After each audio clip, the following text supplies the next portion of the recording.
हमारे लिए आज की तिलावत यूहन्ना रसूल का पहला खत, दूसरा बाब, 12वीं से 17वीं आयत तक।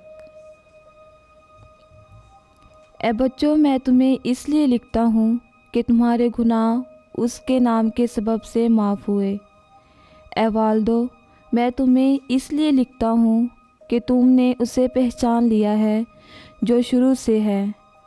ए नौजवानों, मैं तुम्हें इसलिए लिखता हूँ कि तुम उस शरीर पर गालिब आए हो।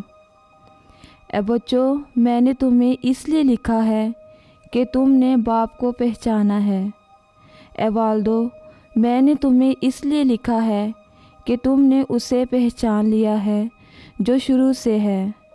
ए नौजवानों, मैंने तुम्हें इसलिए लिखा है कि तुम मजबूत हो और खुदा का कलाम तुम में बसता है और तुम उस शरीर पर गालिब आए हो। दुनिया और दुनिया की चीज़ों की मोहब्बत ना रखो। जो कोई दुनिया की मोहब्बत रखता है उसमें बाप की मोहब्बत नहीं, क्योंकि जो कुछ दुनिया में है वो जिस्म की ख्वाहिश और आँखों की ख्वाहिश और ज़िंदगी की मगरूरी है, वो बाप से नहीं बल्कि दुनिया से है। और दुनिया और उसकी ख्वाहिश मिटती जाती है, लेकिन जो खुदा की मर्ज़ी पर चलता है वो हमेशा तक कायम रहता है। पाक कलाम के पढ़े और सुने जाने पर खुदा की बरकत हो। खुदा का शुक्र हो।